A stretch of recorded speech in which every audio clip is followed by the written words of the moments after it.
ರಕ್ಷಣೆ ನೀಡುವ ಪೊಲೀಸರ ಹೆಸರನ್ನೇ ಬಳಸಿಕೊಂಡು ದರೋಡೆಕೋರರು ಮನೆಯೊಂದಕ್ಕೆ ನುಗ್ಗಿ ಲಕ್ಷಾಂತರ ರೂಪಾಯಿ ಮೌಲ್ಯದ ನಗದು ಮತ್ತು ಚಿನ್ನಾಭರಣವನ್ನ ದೋಚಿರುವ ಘಟನೆ ರಾಜಧಾನಿಯಲ್ಲಿ ನಡೆದಿದೆ. ಈ ಘಟನೆ ನೋಡಿದ್ರೆ ನಗರದಲ್ಲಿ ದರೋಡೆ ಮಾಡೋದು, ಕೊಲೆ ಮಾಡೋದು ಇಷ್ಟೊಂದು ಸುಲಭನಾ ಎಂಬ ತೀರ್ಮಾನಕ್ಕೆ ಬಂದಿರುವಂತೆ ಕಾಣ್ತಿದೆ.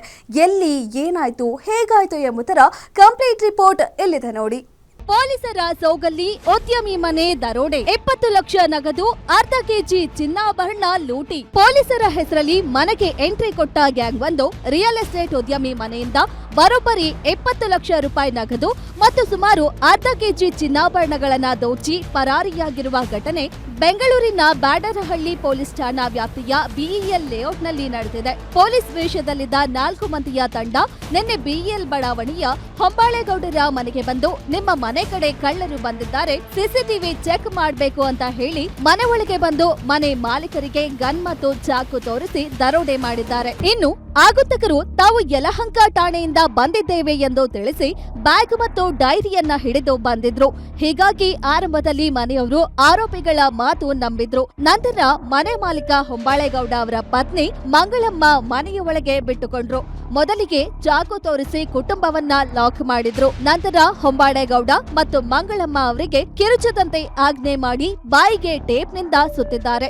ನಂತರ ಬೆಡ್ರೂಮ್ ಜಾಲಾಡಿ ಸುಮಾರು 70 ಲಕ್ಷ ರು ಹಣ ಮತ್ತು ಅರ್ಧ ಕೆಜಿ ಚಿನ್ನಾಭರಣ ಲೂಟಿ ಮಾಡಿ ಪರಾರಿಯಾಗಿದ್ದಾರೆ. ಘಟನೆಯ ಬಳಿಕ ಹೊಂಬಾಳೆಗೌಡ ಅವರು ಪೊಲೀಸರಿಗೆ ಈ ಬಗ್ಗೆ ಮಾಹಿತಿ ನೀಡಿದ್ದು, ಈ ಬಗ್ಗೆ ಬ್ಯಾಡರಹಳ್ಳಿ ಪೊಲೀಸ್ ಠಾಣೆಯಲ್ಲಿ ಪ್ರಕರಣ ದಾಖಲಿಸಿಕೊಂಡು ಆರೋಪಿಗಳ ಪತ್ತೆಗಾಗಿ ಪೊಲೀಸರು 2 ವಿಶೇಷ ತಂಡಗಳನ್ನು ರಚಿಸಿ ತನಿಖೆ ಆರಂಭಿಸಿದ್ದಾರೆ. ಸದ್ಯ ಆರೋಪಿಗಳನ್ನ ಪತ್ತೆ ಹಚ್ಚಲು ಸುತ್ತಮುತ್ತಲಿನ ಸಿಸಿಟಿವಿ ದೃಶ್ಯಗಳನ್ನ ಪರಿಶೀಲಿಸಲಾಗುತ್ತಿದೆ. ಆರೋಪಿಗಳು ಕೃತ್ಯ ಎಸಗಿದ ಬಳಿಕ ಮನೆಯ ಸಿಸಿಟಿವಿ ಡಿವಿಆರ್ ಕಳಿಸಿಕೊಂಡು ತೆರಳಿದ್ದಾರೆ ಎನ್ನಲಾಗಿದೆ.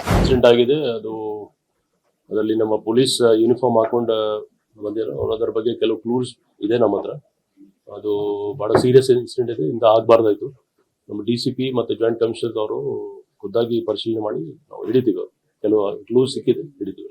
ಒಟ್ಟಾರೆ ಈ ಘಟನೆಯು ಹಾಡು ಹಗಲೇ ನಡೆದಿದ್ದು ಪ್ರದೇಶದ ಜನರನ್ನ ಬೆಚ್ಚಿ ಬೀಳಿಸಿದೆ. ಆರೋಪಿಗಳು ಪೊಲೀಸ್ ಸಮವಸ್ತ್ರ ಧರಿಸಿ ಬಂದು ದರೋಡೆ ಮಾಡಿರುವುದು ಜನರಲ್ಲಿ ಆತಂಕ ಮೂಡಿಸಿದೆ. ಬೆಂಗಳೂರಿನಲ್ಲಿ ಇತ್ತೀಚೆಗೆ ಪೊಲೀಸರ ಸೋಗಿನಲ್ಲಿ ದರೋಡೆಗಳು ಹೆಚ್ಚಾಗ್ತಿದ್ದು ನಗರದ ಜನರು ಹೆಚ್ಚಿನ ಎಚ್ಚರಿಕೆ ವಹಿಸಬೇಕಾಗಿದೆ. Ajay Kumar, crime bureau, guarantee news, Bengaluru.